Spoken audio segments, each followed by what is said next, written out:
Hi, my name is Christine Harrison and I'm doing cardiac assessment today. I'm going to go into the patient's room and I will knock the door and I will wash my hands or rub it with alcohol. When I'm doing my assessment, I need to provide privacy to my patients, so I'm going to drape the patients or pull the curtain over. I'm going to introduce myself. Hi, my name is Christina and I am your nurse today.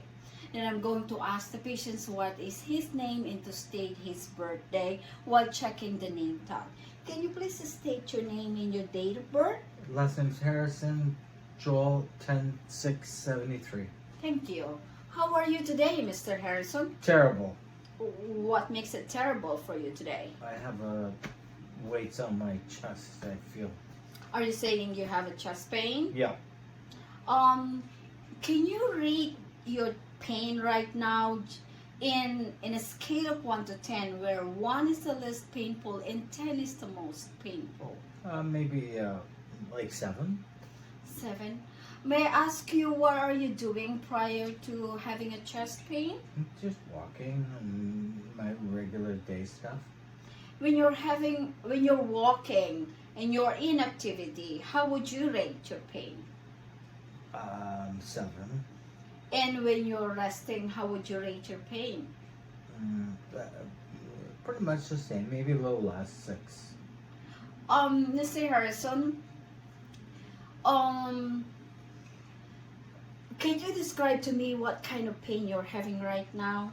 It's like an elephant is on top of me. It's just pressure. Pressure here. Okay. Are you experiencing shortness of breath? Not really. Maybe a little bit, but not really. Are you dizzy? No. Are you having feeling of like nausea? No. Are you having discomfort in your face, in your jaw, or in your neck? No, just in my chest. How about in your shoulder and in your arms? Maybe no. Okay. Now that I ask questions to my patients, I'm now going to proceed to inspection. Since that the heart is pumping blood all over the body and to some extremities, I will also expect the patient's nail bed if there is any cyanosis or lacking of oxygen. And I'm just gonna check your fingernails here. And I'm also will be able to check the patient's leg if there is any edema. I can also ask some few questions to the patients, like history. Do you have any history of cardiac arrest before or having a heart problem? No. Do you smoke? No. Can I proceed to inspections? Like, I'm just gonna inspect your heart here, and Sure. can I listen to your heart as well? Sure. By placing stethoscope in your chest? Sure. So in real life, I'm gonna open the patient's gown or clothes just to inspect the patient's skin, and in order to see the color, any lesion or any bruising. I will also proceed to palpations if there's any tumor, while asking the patients if there's any pain while doing it, and also I'm going to see if there's any pulsation. Now after that, I can proceed to listening to the patient's heartbeat with using the diaphragm of my stethoscope by placing it in between 2 fingers, and I will firmly place it in patient's and gentle firm in the patient's chest. I will ask the patients if it is okay to sit upright. Are you comfortable to sit upright? Sure. I'm going to put the stethoscope in a patient's aortic, which is the second intercostal space on the right, and across to it is the pulmonic, which is the second left intercostal space, where I can hear louder the S2. As I go along, I will go down to the tricuspid, which is the end of the sternum. In between the pulmonic and the tricuspid is the Erb's point. And I will go down to the mitral, which is the fifth intercostal mid-clavicular line, where I can hear louder the S1. The S2 is the closure of the aortic and the pulmonic, and the S1 is the closure of the tricuspid and the mitral. What I'm trying to hear while I'm listening to the patient's heartbeat is I'm trying to pick up any unusual sounds in between the patient's heartbeat, like murmurs or S3S for gallop, that can be a clinical findings that I can report to the doctor. While doing that, so I can also use the belt part of the stethoscope, and I can place it gently to the same spot, aortic, pulmonic, tricuspid, and mitral. The reason of this is like there are some abnormal heart sound that can easily be picked up or louder be picked up by using the bell of the stethoscope. Well, if I am suspecting that the patient has is having a cardiac arrest, I can also check the patient's vital signs if it is on a high side, and also I can check for the patient's heart rate if it is above normal.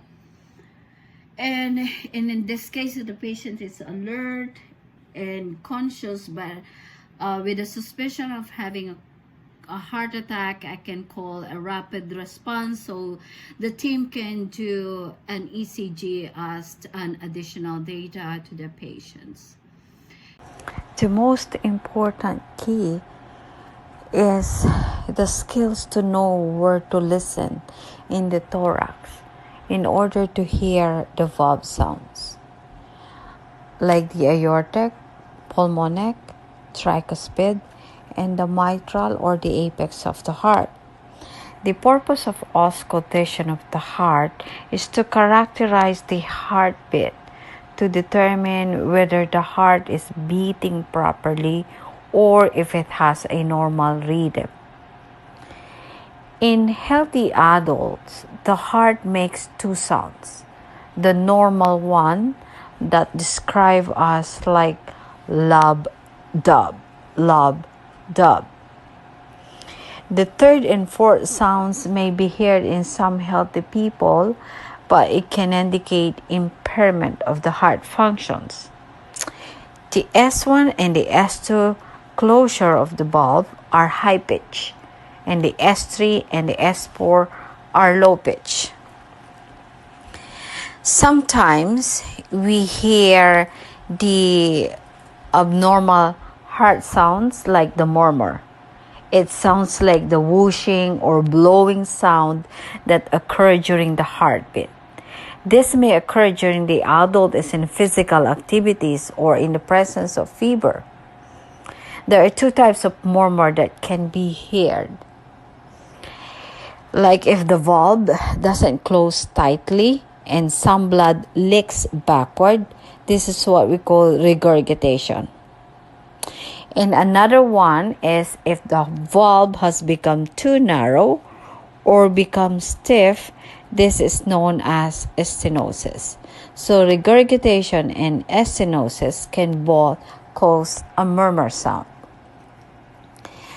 Another abnormal heart sound is the S3 gallop or the third heart sound. It is the sound that occurs after the diastole or the S2 or the dub sound. In the young athletes or a pregnant woman, it is likely to be harmless. But in older adult, it may indicate a heart disease. Another abnormal heart sound that can be heard is the S4 gallop. It is an extra sound before the S1, like the S1 systole, like the lob, dub. It occurred before the lob. It's kind of like if the S3 gallop sounds like dub, lob, dub, ta, lob, dub, ta, and the ta is the S3 gallop. That's the extra sound. In the S4 gallop, the difference is the extra sound came before the lob. It's like ta, lob, dub, ta, lob, dub, which is always a sign of disease, like the failure of the left ventricle of the heart. So, this familiarizations of the abnormal heart sounds and comparing to the normal heart sound, it is a very important findings that can be reported to the physician, so that the patients will know if they're having a heart attack or they're just having like problem with the oxygenation in the heart. And this is the end of my cardiac assessment. Thank you.